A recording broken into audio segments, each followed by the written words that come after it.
Et si une simple photographie ancienne pouvait cacher une vérité déchirante sur une famille ordinaire? En juillet 1915, dans un petit village de Bourgogne, 5 enfants posent devant l'école pour célébrer la fête nationale. 4 fixent l'objectif avec sérieux, mais la 5e détourne le regard, comme si quelque chose d'invisible retenait toute son attention. Ce détail, ignoré pendant des décennies, cache un drame silencieux qui a marqué toute une génération.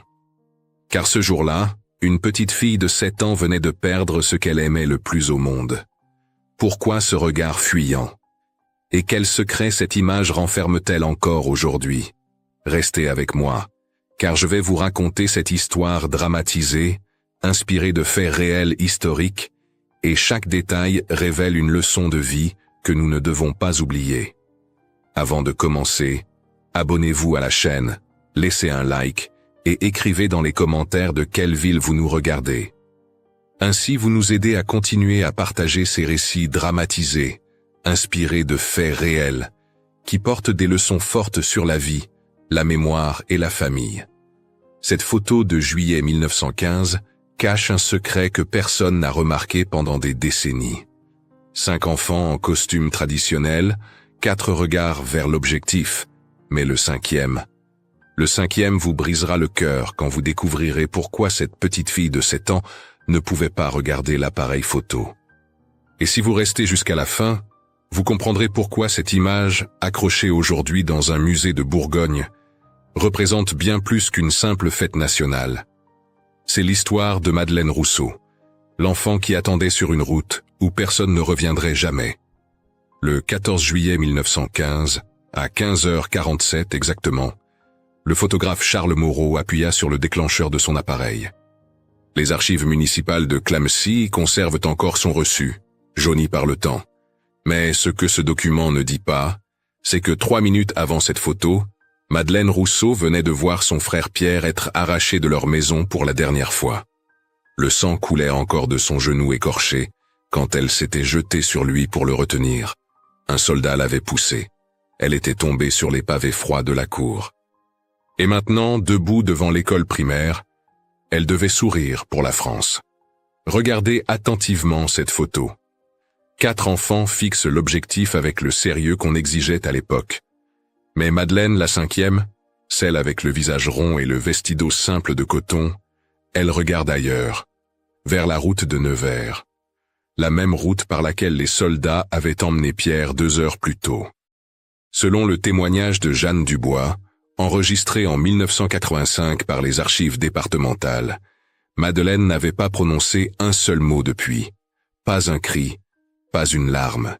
Juste ce regard fixe vers l'horizon, comme si elle pouvait faire revenir son frère par la seule force de son attente. Madeleine Rousseau avait 7 ans et 3 mois ce jour-là. Le registre paroissial confirme sa naissance le 15 mars 1908.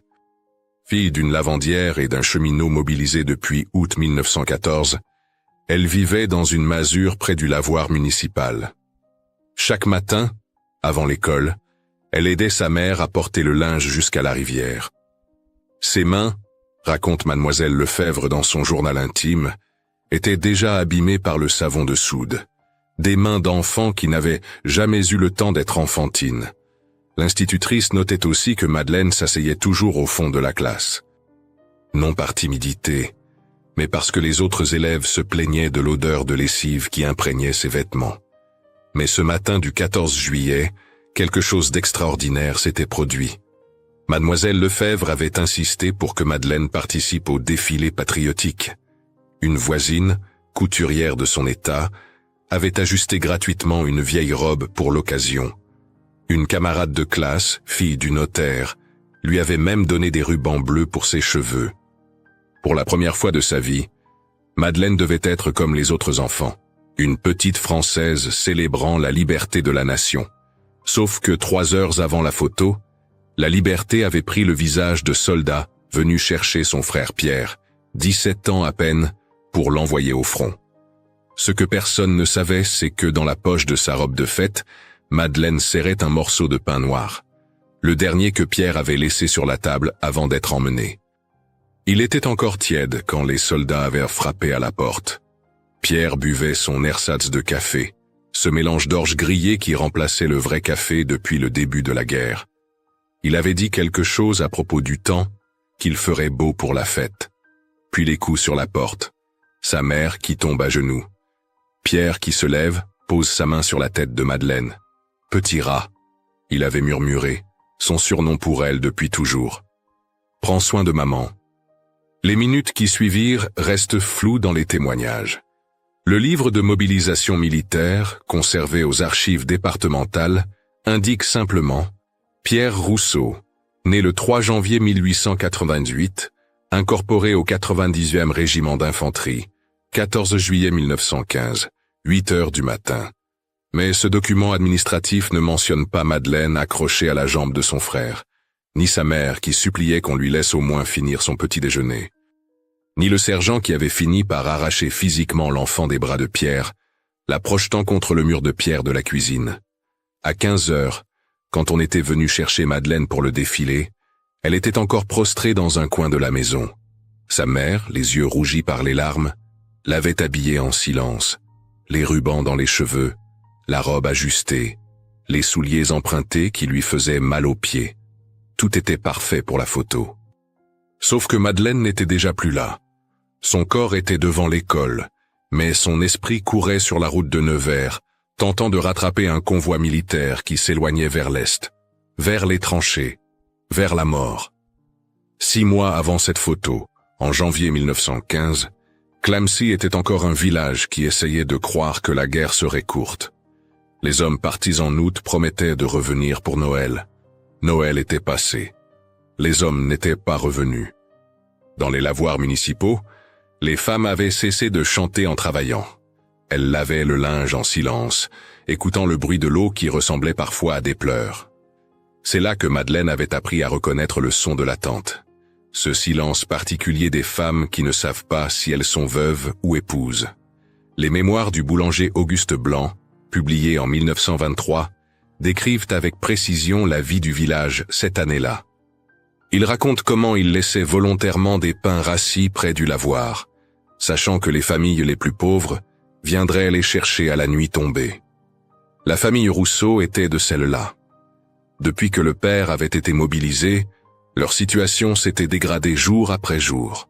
La cadernette de rationnement de la famille, aujourd'hui conservée au musée, montre des semaines entières où il ne recevait que 200 grammes de pain noir par personne et par jour. Pour une enfant en croissance et un adolescent de 17 ans, c'était la faim permanente. Pierre et Madeleine se disputaient souvent pour la nourriture. Le journal de Mademoiselle Lefebvre mentionne un incident particulièrement douloureux. Un matin de février, Pierre avait poussé sa sœur si violemment qu'elle était tombée, cassant sa seule poupée, un petit chiffon cousu par sa mère. Madeleine n'avait pas pleuré. Elle avait ramassé les morceaux et les avait cachés sous son matelas. Mais le soir même, quand 3 garçons plus grands s'en étaient pris à elle dans la cour de l'école, Pierre était apparu. Il s'était battu contre les 3 à la fois, rentrant à la maison avec l'œil gauche fermé et la lèvre fendue. « Petit rat », avait-il dit en ébouriffant ses cheveux. « Personne ne touche à ma sœur. » Cette relation complexe entre le frère et la sœur était typique des familles pauvres de l'époque. L'amour mélangé à la survie, la tendresse cachée sous la rudesse. Dans son témoignage de 1985, Jeanne Dubois se souvient que Madeleine parlait constamment de son frère. Comment il lui avait appris à lire avec de vieux journaux récupérés. Comment il dessinait pour elle des cartes imaginaires de pays où il n'y avait pas de guerre. Comment il volait parfois des pommes dans le verger du château pour qu'elle ait quelque chose de sucré à manger. Ces petits gestes qui construisaient un monde dans lequel l'amour persistait malgré la faim. Mais l'hiver 1915 avait été particulièrement cruel. Le père n'envoyait plus d'argent depuis novembre. Les lettres s'étaient espacées, puis avaient cessé. La mère de Madeleine, Marie Rousseau, travaillait jusqu'à 16 heures par jour au lavoir, ses mains plongées dans l'eau glacée, lavant le linge des familles bourgeoises pour quelques sous. Madeleine l'accompagnait après l'école, portant les paniers trop lourds pour ses bras maigres. Les autres lavandières, dans un élan de solidarité féminine documenté dans plusieurs témoignages d'époque, se relayaient pour surveiller l'enfant quand sa mère tombait malade d'épuisement. C'est dans ce contexte que l'école était devenue pour Madeleine un refuge paradoxal. D'un côté, elle y subissait les moqueries des enfants riches. L'anniversaire de la fille du pharmacien, en mars 1915, était resté gravé dans sa mémoire. Toute la classe avait été invitée, sauf elle. « Trop sale », avait dit la mère de la birthday girl en regardant les mains de Madeleine. De l'autre côté, il y avait mademoiselle Lefebvre, cette institutrice célibataire de 32 ans qui glissait discrètement des pommes dans le cartable de Madeleine, qui la laissait rester après la classe pour lire les livres de la bibliothèque, qui lui avait offert un cahier neuf pour qu'elle puisse écrire ses mots préférés. Ce cahier, Madeleine le gardait comme un trésor. Elle y copiait les mots qu'elle trouvait beaux. Espérance, lumière, demain. Des mots qui contrastaient avec la réalité de ses journées. Elle avait aussi commencé à y dessiner une carte. Un chemin qui partait de Clamecy et serpentait à travers la France. C'était, écrivait-elle dans une marge, la route que Pierre prendrait pour rentrer. Elle avait marqué chaque village, chaque croisement. Comme si en dessinant ce chemin, elle pouvait guider son frère jusqu'à la maison. Le printemps 1915 avait apporté une lueur d'espoir. Les nouvelles du front parlèrent de victoire. Les journaux, que Madeleine déchiffrait laborieusement, promettaient une offensive décisive. Pierre avait même envoyé une lettre en mai. Une seule page, censurée par endroits, mais où on pouvait lire qu'il allait bien, qu'il pensait à son petit rat, qu'il rentrerait bientôt. Cette lettre, Marie Rousseau la gardait pliée dans son corsage, contre son cœur. Elle la sortait parfois, la relisait à voix haute pour Madeleine. « Bientôt », répétait-elle, « ton frère reviendra bientôt. » Puis était arrivé ce matin du 14 juillet. La fête nationale, le défilé des enfants. Madeleine avait d'abord refusé d'y participer. Elle n'avait pas de belle robe, pas de souliers corrects, mais mademoiselle Lefebvre avait insisté. C'était important, disait-elle, que tous les enfants de France célèbrent ensemble, que les pauvres comme les riches montrent leur patriotisme. Une voisine couturière avait passé la nuit à ajuster une vieille robe. Une camarade riche avait donné des rubans. Pour une fois, Madeleine serait comme les autres. Pour une fois, elle ne serait pas la fille de la lavandière. Elle serait une petite Française, fière et digne, célébrant la République. C'était du moins ce qu'ils croyaient tous, avant que les soldats ne viennent chercher Pierre, avant que le monde de Madeleine ne s'effondre définitivement. Le 14 juillet 1915 avait commencé comme un matin d'été ordinaire à Clamecy. Le coq du voisin avait chanté à 5 heures. Marie Rousseau s'était levée pour allumer le poêle avec les dernières brindilles ramassées la veille.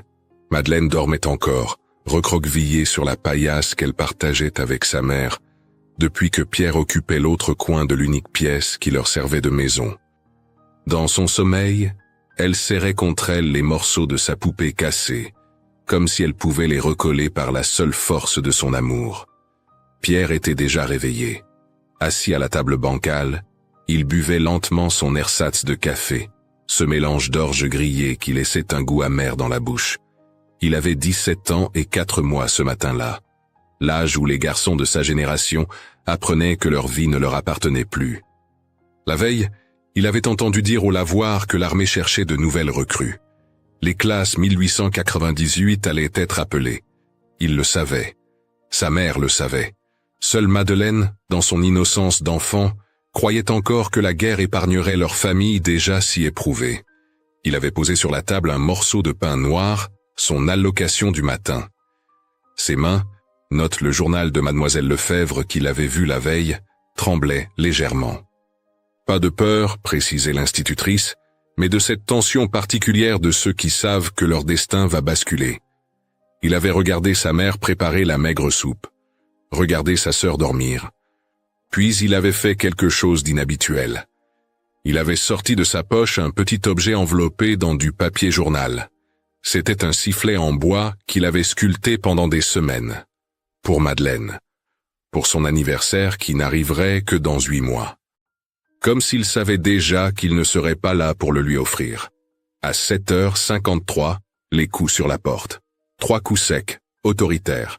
Le genre de coups qui n'annoncent jamais de bonnes nouvelles. Marie Rousseau avait lâché la louche qu'elle tenait. La soupe s'était répandue sur le sol de terre battue. Pierre s'était levé lentement, avait posé sa tasse. Madeleine s'était réveillée en sursaut. Le sergent Dubois, accompagné de 2 soldats, se tenait dans l'encadrement de la porte, l'ordre de mobilisation à la main. Pierre Rousseau, classe 1898. Incorporation immédiate au 90e régiment d'infanterie. Départ dans 10 minutes. 10 minutes. C'est le temps qu'on leur donnait pour dire adieu. Marie Rousseau était tombée à genoux, agrippant la veste du sergent, suppliant. « Juste aujourd'hui, répétait-elle. C'est la fête nationale. Laissez-le participer à la fête. Il partira demain. » Le sergent, un homme d'une 40aine d'années qui avait lui-même des enfants, avait détourné le regard. « Les ordres sont les ordres, madame. Le train part dans 1 heure. » Pierre avait posé sa main sur l'épaule de sa mère. « C'est bien, maman. Je vais servir la France. » Mais sa voix se brisait sur le dernier mot. C'est alors que Madeleine avait bondi. Comme un petit animal sauvage, elle s'était jetée sur son frère, enroulant ses bras maigres autour de sa jambe. « Non !» criait-elle. « Non, non, non !» C'étaient les premiers mots qu'elle prononçait depuis le réveil. Pierre avait tenté de la détacher doucement. « Petit rat !» murmurait-il. « Sois courageuse, prends soin de maman. » Mais Madeleine s'accrochait plus fort. Ses ongles s'enfonçaient dans le tissu du pantalon de Pierre. « Tu avais promis, » sanglotait-elle. « Tu avais promis de m'apprendre à siffler. Tu avais promis de me montrer où les écureuils cachent leurs noisettes. Tu avais promis. » Le sergent avait fait signe à l'un des soldats. L'homme, un jeune à peine plus âgé que Pierre, s'était approché. Il avait saisi Madeleine par la taille, tentant de la détacher. Elle s'était débattue avec une force surprenante pour son âge, griffant, mordant, hurlant. Dans la lutte, le soldat l'avait poussé plus fort qu'il ne le voulait. Madeleine avait volé en arrière, heurtant le mur de pierre. Le choc avait été violent. Son genou avait raclé contre une pierre saillante, ouvrant une plaie profonde. Le sang avait immédiatement imbibé le bas de sa chemise de nuit. Pierre avait voulu se précipiter vers elle, mais les soldats le retenaient déjà. Madeleine était restée au sol, sonnée, regardant le sang couler sur sa jambe. Mais ce n'était pas la douleur physique qui la paralysait.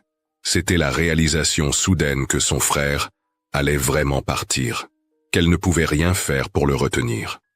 Que toutes ses prières, tous ses desseins de chemin de retour, toute sa volonté d'enfant ne suffiraient pas à changer le cours des choses. Marie Rousseau s'était précipitée vers sa fille, déchirant un morceau de son propre tablier pour bander la plaie. Pierre, encadré par les soldats, avait fait 3 pas vers la porte.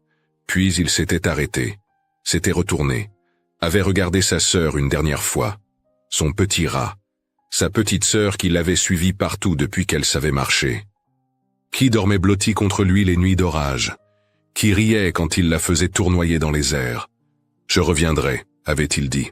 « Je te le promets. » Et il avait glissé dans la main de sa mère le petit sifflet en bois enveloppé. « Pour son anniversaire », avait-il murmuré, « pour qu'elle apprenne toute seule. » Les minutes suivantes restent confuses dans tous les témoignages. Les voisins, attirés par les cris, s'étaient emassés devant la maison. Certains pleuraient, d'autres détournèrent le regard. La guerre venait de frapper une famille de plus, une famille qui n'avait déjà presque rien. Le convoi de nouveaux conscrits s'était formé sur la place de l'église. 12 garçons du village, certains excités, d'autres terrifiés. Pierre marchait au milieu d'eux, le dos droit, mais plusieurs témoins ont noté qu'il se retournait constamment vers sa maison. Madeleine, le genou grossièrement bandé, s'était traînée jusqu'à la fenêtre. Elle avait regardé le convoi s'éloigner sur la route de Nevers. Cette route qu'elle connaissait par cœur pour l'avoir parcourue 100 fois avec sa mère pour aller au marché. Cette route qui, désormais, représenterait l'absence, l'attente, l'espoir ténu d'un retour. Elle était restée là, immobile, jusqu'à ce que même la poussière soulevée par les chariots ne soit plus visible. Puis elle s'était tue. Complètement. Pas un mot, pas un son. Comme si sa voix était partie avec Pierre sur cette route poussiéreuse de juillet. À midi, quand mademoiselle Lefebvre était venue la chercher pour le défilé, elle l'avait trouvée toujours à la fenêtre. Marie Rousseau avait expliqué la situation en pleurant. L'institutrice avait d'abord voulu annuler la participation de Madeleine. Mais en voyant la petite, en voyant ce regard vide fixé sur l'horizon, elle avait eu une intuition. Peut-être que la fête, les autres enfants, la musique, pourraient la ramener au présent, la sortir de cette torpeur dangereuse. Elle avait donc insisté. Madeleine irait au défilé. Elle porterait sa belle robe. Elle serait photographiée avec les autres enfants. Ce serait, espérait l'institutrice, un moment de normalité dans ce jour de déchirement. Mais voilà, on peut habiller une enfant en deuil avec les plus beaux atours. On peut lui mettre des rubans dans les cheveux et des souliers vernis aux pieds. On peut la placer devant un appareil photo et lui demander de sourire. Mais on ne peut pas empêcher son âme de courir sur une route poussiéreuse, tentant de rattraper un frère qui s'éloigne vers la guerre. On ne peut pas forcer ses yeux à regarder un objectif quand tout son être est tourné vers l'horizon, où a disparu la dernière personne qui la faisait se sentir en sécurité dans ce monde devenu fou. 15h30. La place de l'école primaire de Clamecy vibrait sous le soleil de juillet. Les drapeaux tricolores claquaient au vent. La fanfare municipale venait de terminer la Marseillaise. Les enfants du défilé, une trentaine au total, étaient dispersés en petits groupes, leurs costumes régionaux créant une mosaïque de couleurs contre les murs gris de l'école. Charles Moreau, le photographe de Nevers, installait son matériel avec des gestes méthodiques. Un homme d'une cinquantaine d'années, le visage marqué par ce qu'il avait vu sur les champs de bataille de 1870. Sa main droite tremblait légèrement, séquelle d'une blessure de guerre jamais complètement guérie.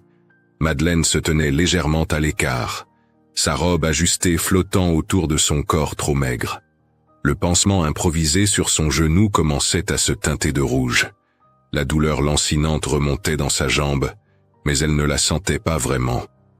Tout son être était concentré sur la route visible entre deux bâtiments. Cette route par laquelle Pierre avait disparu 7 heures plus tôt. 7 heures qui lui semblaient cette année. Dans sa poche, ses doigts serraient le morceau de pain qu'il avait laissé sur la table. Le pain était devenu dur, s'effritait sous ses doigts, mais elle ne pouvait pas le lâcher. C'était son talisman. Sa dernière connexion physique avec son frère. Mademoiselle Lefebvre s'approcha doucement. « Madeleine, ma petite », murmura-t-elle en ajustant les rubans dans ses cheveux.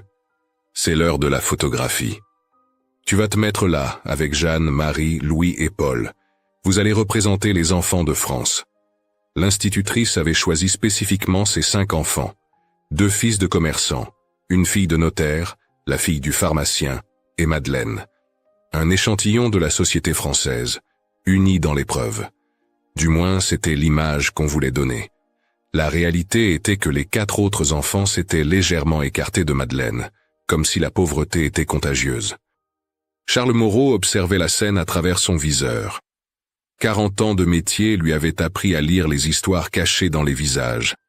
Il voyait la raideur forcée des enfants bourgeois, leur inconfort à côté de la petite pauvre. Mais surtout, il voyait Madeleine.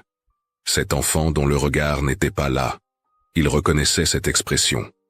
Il l'avait vue sur le visage de sa propre fille, 20 ans plus tôt, quand il était parti pour la guerre. Ce regard qui scrute l'horizon, qui refuse d'accepter l'absence. Ce regard qui dit « Je t'attends même quand l'attente est sans espoir ». 15h45. Les enfants étaient en position. 4 regards fixés sur l'objectif, obéissants, disciplinés. Et Madeleine, la tête légèrement tournée vers la droite, les yeux perdus dans le vide. Mademoiselle Lefebvre tenta une dernière fois. « Madeleine, regarde l'appareil photo, s'il te plaît. » Mais l'enfant ne réagit pas. C'était comme si elle n'entendait plus rien. Comme si le monde autour d'elle avait cessé d'exister. Il n'y avait plus que cette route, cette attente, cette certitude irrationnelle que si elle regardait assez fort, assez longtemps, elle verrait Pierre revenir en courant, riant de cette mauvaise plaisanterie. C'est alors que quelque chose d'extraordinaire se produisit. Au moment exact où Charles Moreau s'apprêtait à appuyer sur le déclencheur, un mouvement attira l'attention de Madeleine sur la route. Un groupe d'hommes apparut au loin. Des silhouettes en uniforme, marchant lentement. Son cœur bondit. Pierre, Était-ce possible? L'armée avait-elle changé d'avis? Renvoyait-on les trop jeunes recrues? Elle fit un pas en avant, puis un autre. Sa main droite lâcha le morceau de pain qui tomba dans la poussière. Ses yeux se plissèrent pour mieux voir. De l'autre côté de la place, Marie Rousseau venait de recevoir une enveloppe. Un soldat de liaison la lui avait remise en murmurant quelques mots d'encouragement. Les mains tremblantes, elle avait déchiré le papier. C'était une lettre de Pierre, écrite à la hâte pendant l'arrêt à la gare de Nevers. « Maman, je vais bien. Dis à Petit Rat que je pense à elle, que je reviendrai, que je tiendrai ma promesse. Embrassez-vous fort pour moi. Votre fils qui vous aime. » Marie leva les yeux, cherchant Madeleine du regard. Elle la vit, là-bas, devant l'école, fixant la route. Elle leva la main pour lui faire signe, pour lui dire que Pierre avait écrit, qu'il allait bien, qu'il pensait à elle. Mais Madeleine ne vit pas sa mère. Elle regardait les soldats qui approchaient. Ce n'étaient pas de jeunes recrues. C'étaient des blessés, rapatriés du front. Des hommes au visage creusé, aux uniformes déchirés, certains s'appuyant sur des béquilles de fortune. L'un d'eux n'avait plus qu'un bras. Un autre avait le visage à moitié couvert de bandages. Il marchait lentement, douloureusement, vers l'hôpital improvisé dans l'ancien couvent. C'était la guerre qui revenait. Pas Pierre. Jamais Pierre. Du moins, pas comme elle l'espérait. Charles Moreau, témoin de toute la scène, prit une décision. Il ne demanda pas à Madeleine de regarder l'objectif. Il ne tenta pas de corriger sa position. Au contraire, il ajusta son cadrage pour capturer exactement ce moment. Cet enfant qui regardait ailleurs, qui refusait de jouer le jeu de la propagande patriotique, qui, dans sa détresse muette, disait la vérité de la guerre mieux que tous les discours officiels. Il appuya sur le déclencheur. 15h47, le cliquetis de l'obturateur, la lumière qui impressionne la plaque photographique. 5 enfants figés pour l'éternité. 4 qui obéissent, 1 qui résiste. 4 qui acceptent, 1 qui refuse. 4 qui sont là, 1 qui est ailleurs. Dans cette fraction de seconde capturée par l'appareil, toute l'histoire de la France de 1915 était contenue. Les enfants qu'on habillait en symboles pendant que leurs frères mouraient dans les tranchées. Les mères qui attendaient. Les petites filles qui scrutaient l'horizon. Après la photo, Charles Moreau s'approcha de Marie Rousseau. Il avait vu la lettre dans sa main. Il avait compris. « Madame, dit-il doucement, votre fille, elle attend son frère, n'est-ce pas ?» Marie hocha la tête, incapable de parler. Le photographe sortit de sa poche un petit carnet. Il y inscrivit quelque chose, arracha la page, la plia soigneusement. « Donnez ceci à votre fille, quand elle sera prête à le lire. Pas maintenant, plus tard, quand elle aura besoin de comprendre que l'attente aussi est une forme de courage. » Il retourna à son matériel, commença à le ranger. Mais avant de partir, il fit quelque chose d'inhabituel. Il développa immédiatement une copie de la photo et la donna à Marie. Gratuitement. « Pour votre fille, dit-il, pour qu'elle se souvienne de ce jour. Non pas comme le jour où son frère est parti, mais comme le jour où elle a montré au monde entier ce que signifie vraiment aimer quelqu'un. Car voyez-vous, madame, sur cette photo, votre fille ne regarde pas ailleurs par distraction. Elle regarde ailleurs parce que c'est là que se trouve son cœur. Et ça, c'est plus beau que tous les regards droits dans l'objectif. » Le soir tombait sur Clamecy. Les lampions de la fête nationale commençaient à s'allumer. La fanfare reprenait ses airs patriotiques. Les enfants couraient dans les rues avec leurs drapeaux en papier. Mais Madeleine était déjà rentrée chez elle. Assise sur le pas de la porte, elle regardait toujours la route. Sa mère, à côté d'elle, lui lisait et relisait la lettre de Pierre. « Je reviendrai. Je tiendrai ma promesse. » Madeleine ne répondait pas, ne pleurait pas, regardait juste, attendait, comme elle allait attendre pendant les 3 années suivantes, jusqu'à ce jour de novembre 1918, où un homme en uniforme déchiré, les yeux morts et les mains tremblantes, apparaîtrait au bout de cette même route. Pierre, mais plus jamais le Pierre qu'elle avait connu. Novembre 1918. L'armistice venait d'être signé. Les cloches de toutes les églises de France sonnaient la fin du cauchemar. À Clamecy, sur le quai de la petite gare, Madeleine attendait. Elle avait maintenant 11 ans.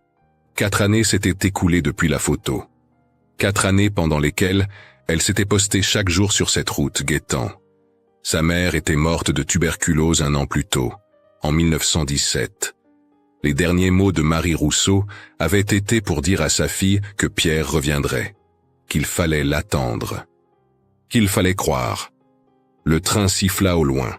Madeleine serra dans sa main le petit sifflet en bois que Pierre avait laissé pour elle. Elle avait appris à en jouer toute seule, comme il l'avait prédit. Chaque soir, elle sifflait la mélodie qu'il lui chantait quand elle était petite. Une vieille chanson bourguignonne, qui parlait d'oiseaux revenant au printemps. Elle croyait, avec la foi désespérée des enfants, que s'il l'entendait, où qu'il soit, il saurait qu'elle l'attendait toujours. Le train entra en gare dans un nuage de vapeur. Les portes s'ouvrirent. Des hommes descendirent. Des ombres d'hommes, plutôt. Certains sans bras, d'autres sans jambes. Tous avec ce regard vide de ceux qui ont vu l'enfer. Madeleine scrutait chaque visage. Non, non, non. Puis, le dernier wagon. Une silhouette maigre, voûtée, s'appuyant sur une canne. Les cheveux prématurément gris, le visage creusé. Mais cette façon de pencher la tête... « Pierre » murmura-t-elle. L'homme leva les yeux. Des yeux morts, vides. Mais c'était lui. Elle courut, se jeta dans ses bras, sentit ses os sous l'uniforme trop large. Pierre la serra faiblement. « Petit rat », dit-il, mais sa voix était celle d'un étranger. Rauque, brisé. Il sentait le tabac froid et quelque chose d'autre. La peur, la mort. Des odeurs qui s'étaient incrustées dans sa peau et ne partiraient jamais. Madeleine recula, le regarda vraiment. Ce n'était plus son frère. C'était un fantôme portant le visage de son frère. Les premiers jours furent terribles. Pierre ne dormait pas. Il hurlait la nuit, appelant des noms d'hommes morts. Il sursautait au moindre bruit. Une porte qui claque le faisait se jeter au sol, les mains sur la tête. Il ne mangeait presque pas, disait que la nourriture avait le goût de la boue des tranchées. Mais le pire, c'était ses yeux. Le gaz moutarde les avait brûlés. Il voyait encore, mais de moins en moins chaque jour. Les médecins avaient dit qu'il serait aveugle avant ses 25 ans. Madeleine ne quitta plus son frère. Elle devint ses yeux, le guidant dans les rues de Clamecy, lui décrivant les couleurs du ciel, lui lisant le journal. Mais surtout, elle lui rappelait qui il avait été avant. Elle sortit les dessins qu'il avait faits pour elle, les cartes imaginaires des pays sans guerre. Elle lui raconta comment elle avait appris à siffler toute seule avec le petit sifflet en bois. Comment elle avait attendu chaque jour sur la route. Comment elle n'avait jamais douté qu'il reviendrait. Lentement, très lentement. Pierre commença à émerger. Un sourire par-ci, un mot tendre par-là. Un jour, il demanda à toucher le visage de Madeleine. « Tu as grandi, petit rat, dit-il. Tu es devenue belle. » Elle pleurait en silence pendant qu'il traçait ses traits de ses doigts tremblants. « Je suis désolé, » murmura-t-il. « Désolé de ne pas être revenu entier. Désolé de ne plus être le grand frère fort qui te protégeait. » Mais Madeleine prit ses mains dans les siennes. « Tu es revenu, dit-elle. C'est tout ce qui compte. Tu es revenu. » En 1920, ils quittèrent Clamecy pour Paris. L'association des gueules cassées avait trouvé du travail pour Pierre dans une manufacture de brosses. Un travail que les aveugles pouvaient faire. Madeleine, à 12 ans, mentit sur son âge et trouva du travail dans une blanchisserie. Le soir, elle rentrait épuisée mais prenait toujours le temps de s'asseoir avec Pierre, de lui raconter sa journée, de lui décrire les gens qu'elle avait vus. Elle était devenue sa fenêtre sur le monde. C'est à cette époque qu'elle retrouva la photo, celle du 14 juillet 1915. Elle l'avait gardée, enveloppée dans le papier que le photographe avait donné à sa mère. En la regardant, elle se revoyait, petite fille perdue fixant l'horizon, et elle réalisait le chemin parcouru. Cet enfant qui attendait était devenue une jeune femme qui agissait, qui transformait son attente en soin, son amour en force. Elle déplia aussi le petit mot que Charles Moreau avait écrit. « À la petite qui attend », disait le message. « Celui qui revient voit avec le cœur. N'oubliez jamais que l'attente est aussi une forme d'amour. » Les années passèrent. Madeleine devint institutrice, réalisant le rêve que mademoiselle Lefebvre avait eu pour elle. Elle épousa un homme bon, un autre vétéran qui comprenait le silence de Pierre. Elle eut des enfants. Mais elle n'abandonna jamais son frère. Chaque dimanche, elle l'emmenait se promener. Elle lui décrivait le monde qui changeait, les automobiles qui remplaçaient les chevaux, les robes qui raccourcissaient, la vie qui reprenait malgré tout. Pierre vécut jusqu'en 1935. Aveugle depuis 10 ans, mais entouré d'amour. Sur son lit de mort, il appela Madeleine. « Petit rat », murmura-t-il. « Tu te souviens de la photo? Celle où tu ne regardais pas l'appareil ?» Elle hocha la tête même s'il ne pouvait pas la voir. « Tu avais raison de regarder ailleurs, » dit-il. « Tu regardais vers l'avenir, vers le moment où je reviendrai. Et grâce à toi, grâce à ton attente, je suis vraiment revenu. Pas juste mon corps, mon âme aussi. Tu m'as ramené, petit rat, par ton amour, par ta patience, par ton refus d'abandonner. » Madeleine vécut jusqu'en 1987. Institutrice puis directrice d'école, elle créa en 1946 un établissement pour les orphelins de guerre. Plus de 3000 enfants passèrent entre ses mains au cours de sa carrière. À chacun, elle enseignait la même leçon. L'amour n'est pas dans les grands gestes. Il est dans l'attente patiente, dans le refus d'abandonner, dans le regard qu'on garde fixé sur l'horizon même quand tout semble perdu. En 1965, à 57 ans, elle retourna à Clamecy pour la première fois depuis 1920. Le musée local préparait une exposition sur la Grande Guerre. Elle leur apporta la photo, celle où elle ne regardait pas l'objectif. Le conservateur voulait l'accrocher avec une légende sur le patriotisme des enfants français. Elle refusa. « Si vous voulez l'exposer, dit-elle, mettez cette inscription. L'attente est aussi une forme d'amour. Une petite fille attend son frère, 14 juillet 1915. Parce que voyez-vous, monsieur, cette photo ne parle pas de patriotisme. Elle parle d'amour. D'un amour si fort qu'il refuse de regarder ailleurs que vers l'être aimé absent. » Le conservateur accepta. Aujourd'hui encore, la photo est là, dans l'ancien bâtiment de l'école primaire devenu musée. Les visiteurs passent, la regardent distraitement. Une vieille photo sépia. 5 enfants en costume. Rien de spécial, sauf pour ceux qui prennent le temps de lire l'inscription, de comprendre pourquoi cette petite fille ne regarde pas l'objectif. De réaliser que dans ce regard détourné se trouve toute l'histoire de ceux qui attendent, de ceux qui aiment assez fort pour ne jamais abandonner l'espoir. Charles Moreau, le photographe, avait vécu assez longtemps pour apprendre ce qu'était devenue Madeleine. Son petit-fils raconta dans une interview de 1992 que le vieil homme gardait une copie de cette photo sur son bureau. « C'est ma plus belle œuvre », disait-il. « Pas techniquement, mais humainement. J'ai capturé l'amour en action. L'amour qui attend, l'amour qui espère, l'amour qui refuse de détourner le regard de l'absent. Cette petite fille m'a appris ce jour-là que la vraie photographie ne capture pas ce qu'on voit. Elle capture ce qu'on ressent. » Madeleine Rousseau mourut le 15 mars 1987, le jour de ses 79 ans.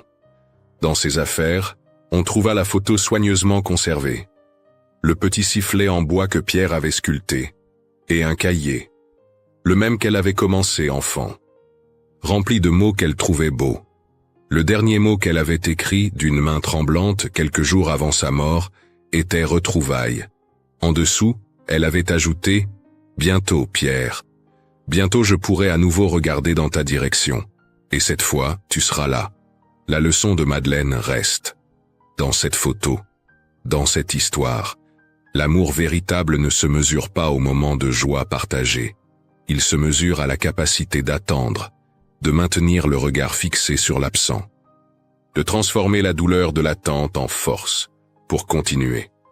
Madeleine nous enseigne que parfois, ne pas regarder dans la direction qu'on attend de nous est la plus grande forme de fidélité. Que l'amour le plus pur est celui qui persiste malgré l'absence. que l'attente, quand elle est habitée d'amour, n'est jamais vaine. Elle transforme celui qui attend. Elle prépare les retrouvailles. Elle maintient vivant ce qui pourrait mourir dans l'oubli. Cette photo de 1915 n'est donc pas seulement le témoignage d'une époque. Elle est le miroir de tous ceux qui attendent, qui espèrent, qui refusent de détourner leur cœur de ceux qu'ils aiment. Elle nous rappelle qu'au cœur de la condition humaine, il y a cette capacité extraordinaire d'aimer au-delà de la présence, d'espérer au-delà de la raison, d'attendre au-delà du possible. Et que c'est précisément cette attente, cette fidélité à l'absent, qui fait de nous des êtres capables du plus grand amour. Cette histoire est une dramatisation inspirée de faits et de contextes historiques réels. Elle nous rappelle que parfois, l'amour ne s'exprime pas par des mots, mais par la fidélité silencieuse, la patience et la force de ne jamais détourner le regard de ceux que nous aimons, même quand tout semble perdu. L'attente elle-même peut devenir une forme de courage et un héritage de mémoire. Et vous, qu'est-ce que ce récit vous inspire sur la manière dont les familles traversent la douleur et le silence? Avez-vous déjà connu un regard, un geste ou un objet qui gardait en lui toute une histoire non dite? Quels souvenirs de vos parents ou grands-parents vous reviennent quand vous pensez aux épreuves de leur génération? Si vous êtes resté jusqu'ici, écrivez le mot « fidélité » dans les commentaires. C'est notre façon de savoir que vous avez accompagné Madeleine jusqu'au bout de son attente. Dites-nous aussi de quelle ville vous nous regardez et si vous le souhaitez, partagez une histoire de vos propres ancêtres, un souvenir ancien qui pourrait même inspirer de nouveaux récits pour ce canal. Merci du fond du cœur pour ces partages, car ils font vivre la mémoire collective. N'oubliez pas de vous abonner pour ne pas manquer les prochains épisodes, de laisser un like, d'activer la cloche, de partager cette histoire avec quelqu'un qui a besoin de réfléchir à la force de l'amour, et enfin, de cliquer sur le quart final pour découvrir d'autres récits. Chaque image, chaque témoignage dramatisé que nous racontons ici, porte une leçon de vie précieuse. Et ensemble, nous faisons en sorte qu'elle ne soit jamais oubliée.